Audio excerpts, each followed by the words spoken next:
Past weekend was huge, man.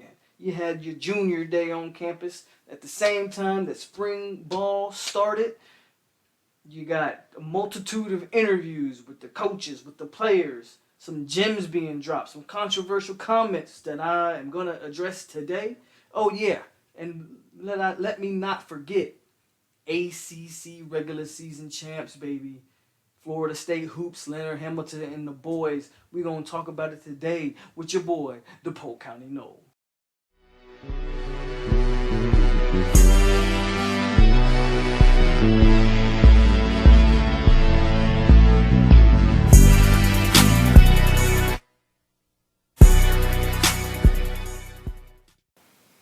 So,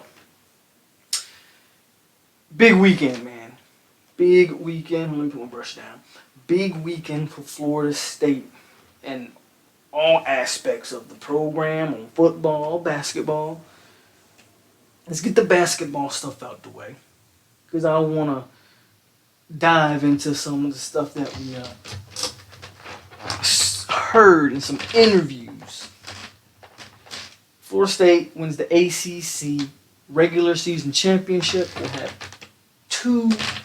We'll have two byes in the ACC tournament. I got the bracket right here, baby. Florida State will play the winner of Clemson and Miami.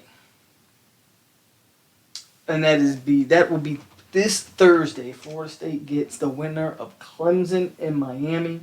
They are the number one overall seed in the ACC tournament. Huge accomplishment for Leonard Hamilton and the crew. Trent Forrest, Vassell, MJ, all these guys leading the way. Florida State is on its way to maybe locking up a number one overall seed in the NCAA tournament. Oh, and by the way, they are ranked number 4 in the nation. So it almost guaranteed if you win the ACC tournament, you're going to be a number 1 seed. I'm excited to see Florida State basketball going forward, man. But this is where I want to really get cooking.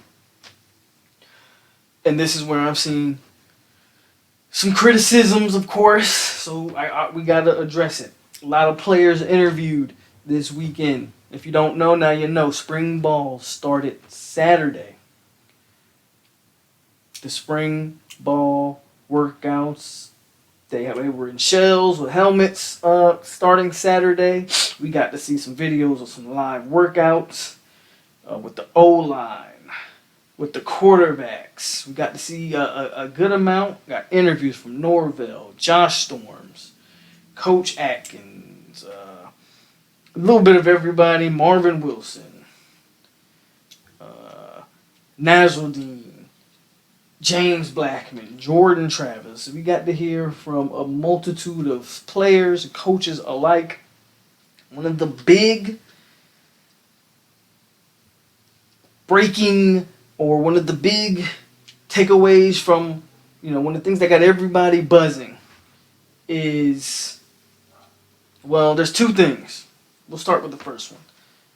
One of the big things that got everybody buzzing was James Blackman's interview, where he basically said at the last 2 years, he wasn't being coached hard.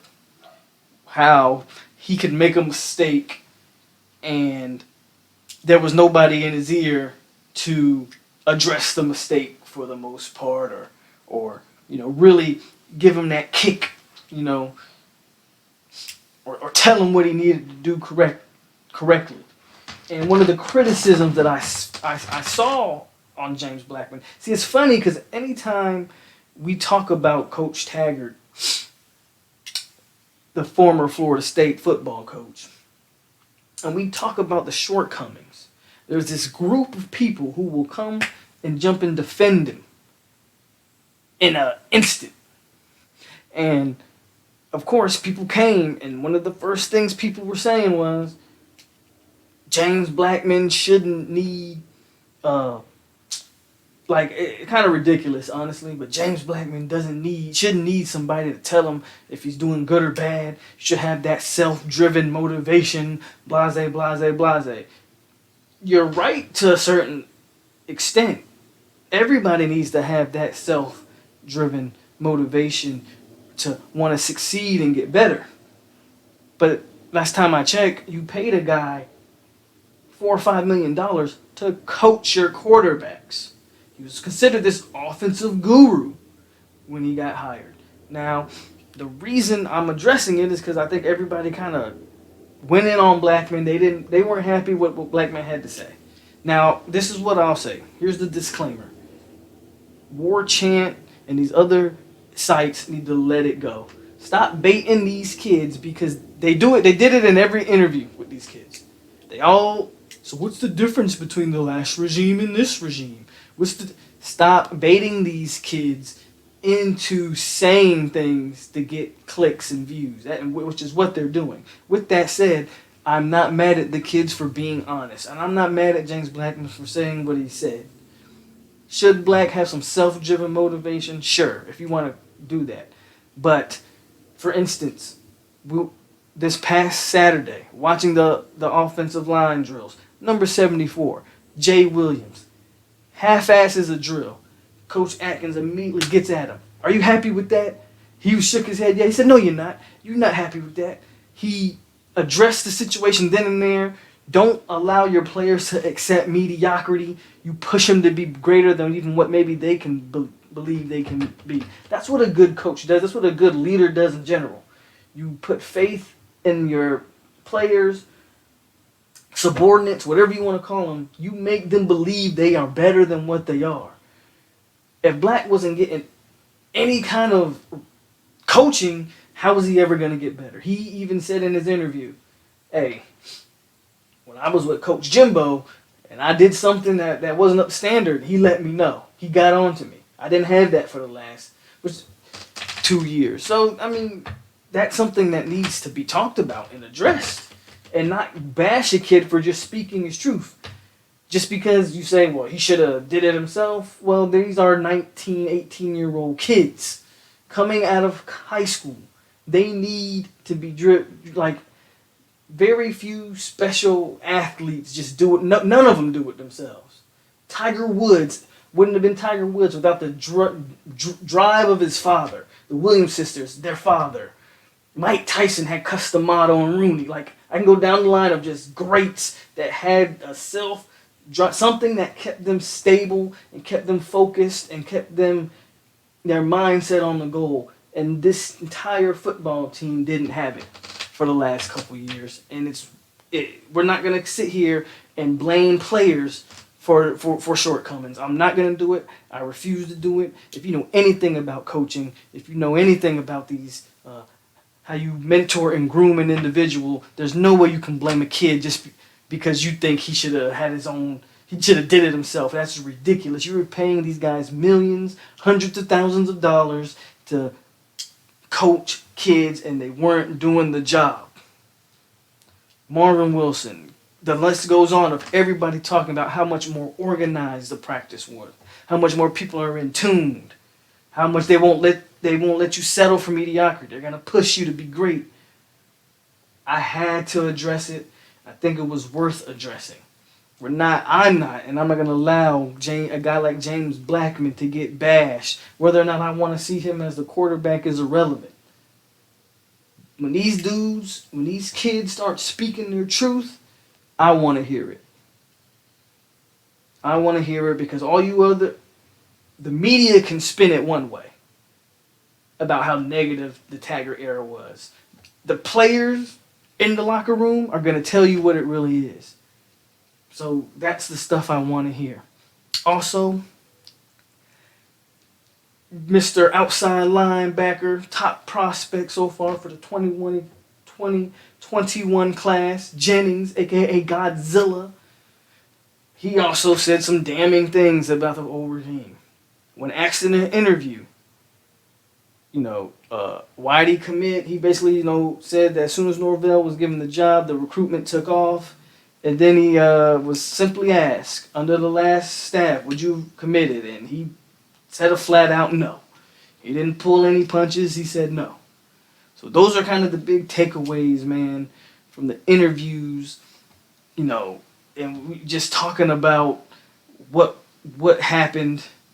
Um, you know, the Norvell effect is in full effect, baby. And um, again, I thought Coach Atkins looked like he was doing some good stuff from what I saw in the interviews. Um, and from what I saw in the video, the team looked good. They look focused. I'm excited for spring ball, as you all should be excited for spring ball. We just got to let the Taggart era go. But also allow these kids to speak their piece.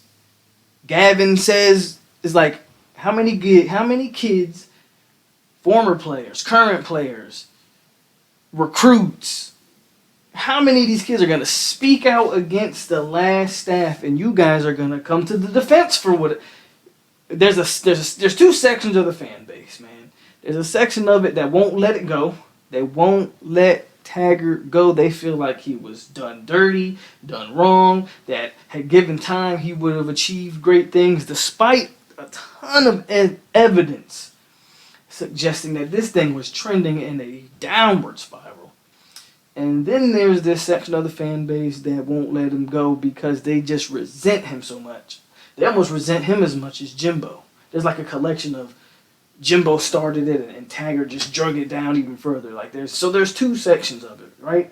Me personally, I'm in the middle. I'm willing to let it go, but I like to hear the players. I like to hear what was going on. I like to hear what was going on. So that's where we are with it. And, we're going to leave it alone. But as things come up, you can tune in here because I'm definitely going to talk about it and give my opinions on it, baby, because that's what I do. That's what we do over here with your boy Polk County. We get it in. We talk about it. I give my opinions on it. That's really it for today, Wednesday. This is a new thing for me, but I think Wednesday I'm going to do a live stream. I tend to think that these live streams seem to be a little bit more engaging. More people seem to tune into the live streams. And then we can just kind of go off whatever and talk about whatever. I'm thinking about Wednesday doing one and Friday doing one. So this week should be packed full of content. May even be some videos in between there depending on what's going on with spring practice and how a lot of that information rolls out, and I get the information rolling out to you guys. Of course, this past Friday we addressed a lot of the stuff going in the spring ball. First spring practice is already done, and we're gonna continue to move on, man. Like always, man, thanks for tuning in. It's your boy, the Polk County Noel. If you like what you see, if you like what you hear, hit that like button, comment down below, subscribe, share it with your other Florida State Seminoles out there, baby, and let's get it cracking. It's your boy, Polk County Noel. Stay classy, Seminoles. Signing out.